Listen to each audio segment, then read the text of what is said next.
Welcome to Sai Priya ஸ்டுடியோங்க.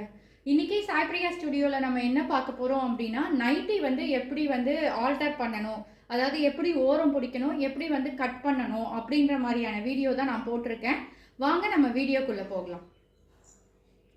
இந்த வீடியோவில் பார்த்தீங்கன்னா உங்களுக்கு 2 மெத்தடில் கட்டிங் வந்து நான் சொல்லிக் கொடுக்க போகிறேன் நைட்டிக்கு. உங்ககிட்ட வந்து கட்டிங் டேபிள் இருந்துச்சுன்னா கட்டிங் டேபிளில் முதல்ல நீங்கள் கட் பண்ணுறீங்க இல்லையா, அதாவது புது நைட்டி இந்த புது நைட்டியை கீழே போட்டுக்கோங்க, அளவு நைட்டியை மேலே போட்டுக்கோங்க.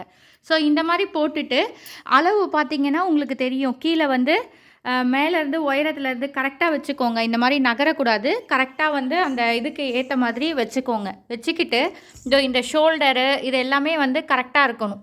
ஸோ கரெக்டாக வச்சுக்கோங்க. வச்சுக்கிட்டு இப்படியே சாக் எடுத்து ஒரு மார்க் பண்ணிக்கோங்க. ஸோ இந்த மாதிரி ஒரு மார்க் வந்து நீங்கள் பண்ணிக்கோங்க. மார்க் பண்ணிவிட்டு அப்படியே வந்து நீங்கள் எக்ஸ்ட்ராவாக இருக்கிற நைட்டியை வந்து கட் பண்ணிக்கலாம்.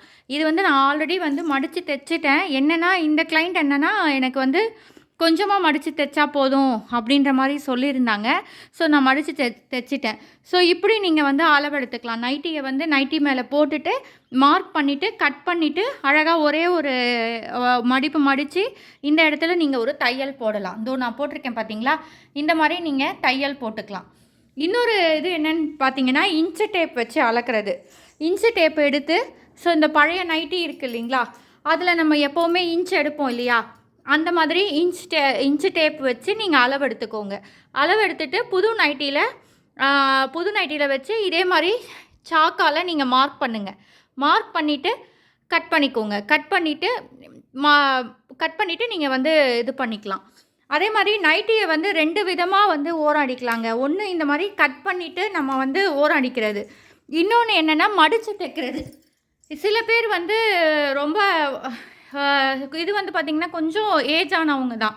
ஸோ அவங்க வந்து திருப்பி வந்து வளர மாட்டாங்க. ஸோ அதனால் நான் வந்து அப்படியே வந்து கட் பண்ணி வந்து ஓரம் அடித்து கொடுத்துட்டேன். இதுவே சின்ன பசங்களோட நைட்டினா கண்டிப்பாக அந்த பசங்க வந்து வளருவாங்க. அவங்களுக்கு நீங்கள் என்ன பண்ணுங்கன்னா, இந்த மாதிரி வந்து கட் பண்ணிவிட்டு இப்படி குட்டியாக ஒரு மடிப்பு, அதுக்கடுத்தது இன்னொரு ஒரு ஃபோல்டு, ஒரு நிமிஷம், இந்த மாதிரி ஃபோல்டு பண்ணிக்கோங்க.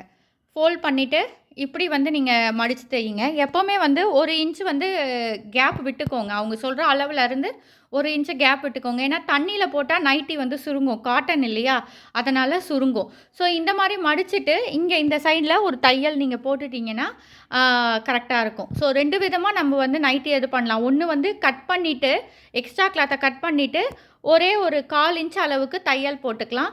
இன்னொன்று என்ன அப்படின்னா, இந்த மாதிரி மடிச்சுட்டு இந்த சைடில் வந்து நீங்கள் தையல் போட்டுக்கலாம். பிகினர்ஸாக இருக்கீங்க அப்படின்னா நீங்கள் வந்து இந்த மடிக்கும்போது வேணும்னா அந்த சாக்கு வச்சு நீங்கள் ட்ரா பண்ணிக்கலாம். ட்ரா பண்ணிட்டீங்கன்னா கரெக்டாக அந்த சாக்கில் நீங்கள் எங்கே இது பண்ணியிருக்கீங்களோ தையல் ஸ்கேல் வச்சு ட்ரா பண்ணிக்கோங்க. அது அப்போ வந்து அந்த தையல் வந்து உங்களுக்கு ஸ்ட்ரைட்டாக வரும். அதுக்கடுத்தது பார்த்தீங்க அப்படின்னா கை பிடிக்கிறது. கையும் அதே மாதிரி தான். பழைய நைட்டியோட கையை வந்து வச்சு பார்த்துக்கோங்க. வச்சு பார்த்துட்டு கரெக்டாக வந்து நீங்கள் கையை வந்து இது பண்ணிடலாம். ஸோ இந்த நைட்டியில் பார்த்தீங்கன்னா ரொம்ப குட்டையாக இருந்துச்சு கையே. ஸோ நைட்டின்றது ஃப்ரீயாக போடணும் அப்படின்றதுனால நான் வந்து கொஞ்சமாக வந்து இது பண்ணியிருக்கேன். ஸோ இந்த மாதிரி கையை வந்து இந்த மாதிரி வச்சு பார்த்துக்கோங்க. ஆஸ் யூஷுவல் நம்ம எல்லா கிளாத்துக்கும் வச்சு பார்க்குற மாதிரி தான். வச்சு பார்த்துட்டு இங்கே வந்து சாக் யூஸ் பண்ணி ஒரு மார்க் பண்ணுங்கள். எனக்கு இங்கேயே மார்க் வருது, பட் ஆனால் நான் இங்கே வந்து தையல் கொடுத்துருக்கேன். ஏன்னா கொஞ்சம் லூஸாக ஃப்ரீயாக இருக்கும் அவங்களுக்கு அப்படின்றதுனால கொடுத்துருக்கேன். அவங்களுக்கு கரெக்டாகவே இருந்துச்சு, போட்டும் பார்த்தாங்க, கரெக்டாகவே இருந்துச்சு. ஸோ அந்த ஓரமாக வந்து நீங்கள் தையல் கொடுத்துட்டு இங்கெல்லாம் நீங்கள் பிடிக்கணும்னு அவசியம் கிடையாது. நைட்டி லூஸாக தான் இருக்கும். அதனால் ஏற்கனவே தையல் போட்டிருப்பாங்க இல்லையா, அது அந்த தையலுக்கு மேலேயும் போடலாம், சைட்லேயும் நீங்கள் வந்து போடலாம். இந்த மாதிரி மேலேயும் போடலாம், அந்த சைட்லேயும் போடலாம், வெளியில் வராமல். ரொம்ப இங்கே வந்து நீங்கள் பிடிச்சிட்டிங்க அப்படின்னா அது டாப் மாதிரி ஆகிடும். நைட்டி வந்து லூஸாக இருக்கணும் இல்லையா, ஃப்ரீயாக கம்ஃபர்டபுளாக நம்ம உட்காந்து எழுந்துக்கிறதுக்கு ஈஸியாக இருக்கணும். ஸோ அதனால் நீங்கள் ஓரம் மட்டும் பிடிச்சா போதும். முக்கால்வாசி எல்லாருக்குமே வந்து அது சரியாக தான் இருக்கும்.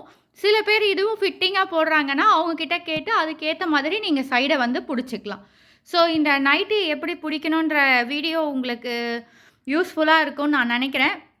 இதே மாதிரி நிறைய யூஸ்ஃபுல்லான வீடியோஸ் சாய் பிரியா ஸ்டுடியோவில் வந்துட்டுருக்கு. மறக்காமல் என்னோடய சேனல் சாய் பிரியா ஸ்டுடியோவை சப்ஸ்கிரைப் பண்ணுங்கள். நிறைய பேருக்கு ஷேர் பண்ணுங்கள். உங்களுக்கு இன்னமும் இதில் ஏதாவது டவுட்ஸ் இருக்குது அப்படின்னா எனக்கு கமெண்ட் பண்ணுங்கள். கண்டிப்பாக நான் உங்களுக்கு எக்ஸ்ப்ளனேஷன் கொடுக்குறேன். ஸோ இதே மாதிரி வேறு யூஸ்ஃபுல்லான வீடியோவில் நான் சந்திக்கிறேன். பாய்.